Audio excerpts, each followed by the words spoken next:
The investigation into a cheating scandal at a local elementary school is now considered one of the largest in Nevada's history. Metro is releasing surveillance videos of 3 young suspects involved in a violent robbery. Portions of the East Coast are now dealing with the aftermath of Hurricane Arthur. Thousands now without power, and some towns are dealing with serious flood damage. The storm has now weakened to a Category 1.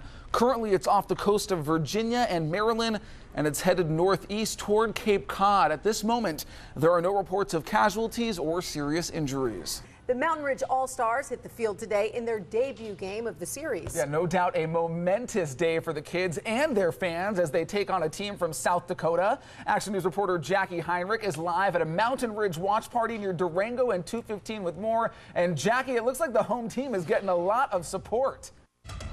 We want to update you now on that breaking news we brought to you earlier. There is a nasty accident on the freeway just north of the Spaghetti Bowl. This is a look at the southbound lanes heading toward the resort corridor. We're being told now that there is a 3-car accident here, creating obviously quite a backup during the evening rush hour. Brian, thank you. A local man is behind bars today, accused of operating an illegal grow house in Henderson. Police busted the home near Green Valley and Warm Springs last night. Investigators say they found 54 marijuana plants, along with 5 pounds of marijuana ready for sale, as well as a couple grams of meth. Here's a look at the guy police took into custody. This is Thomas Asgeyerson. He's facing 4 charges, including producing and possessing marijuana. A new healthcare office is opening that will serve patients regardless of their ability to pay. Action News reporter Brian Callahan joins us live with more on the facility. And Brian, it's going to serve about 15,000 people in North Las Vegas. Yeah, those gusts, they are no joke. They're expected to kick up dust storms all over the valley. Here's a live look outside our studio right now, facing towards the Las Vegas Strip. Meteorologist Greg Bennett is standing by. And Greg, how strong are these winds expected to be today? Her dog was found earlier this week. Her car found overnight. And now police say they were able to locate missing 20-year-old Jenna Chisholm.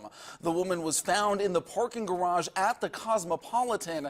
Action News reporter Stacey Galandi was the only reporter there when Jenna's mom got the phone call from her daughter that she was all right. The new VA secretary announced the funding today right here in Las Vegas, where he made his first formal address to the nation's veterans. His speech comes as the VA faces increased scrutiny for a backlog of untreated vets. Action News reporter Michael Leparty has more. Changes could be coming to how you buy and drink alcohol at the Fremont Street Experience.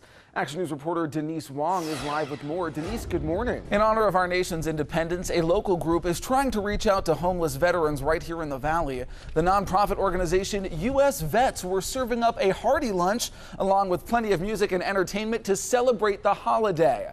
The organization says there are more than 1,200 vets in southern Nevada. Close to 300 people were at today's event.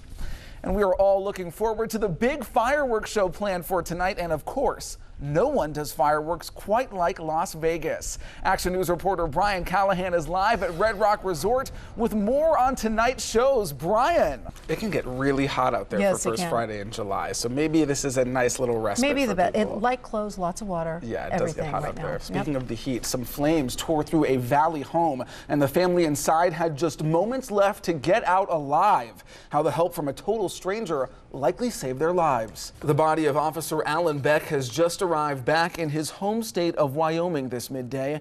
Yesterday, the motorcade carrying the officer's body passed through Salt Lake City, Utah.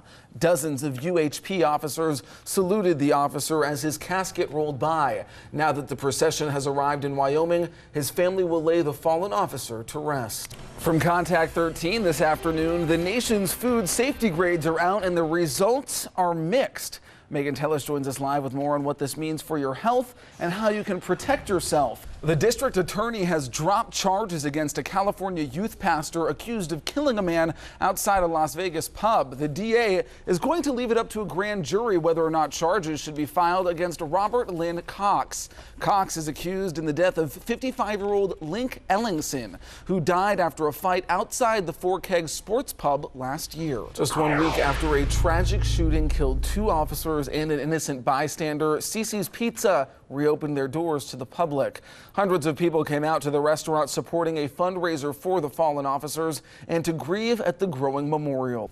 I spoke to a Walmart representative this afternoon who tells a much different story. She said the company has not only personally reached out to the Wilcox family, but they've also made undisclosed donations to the Fallen Officers Fund and the Wilcox Family Fund.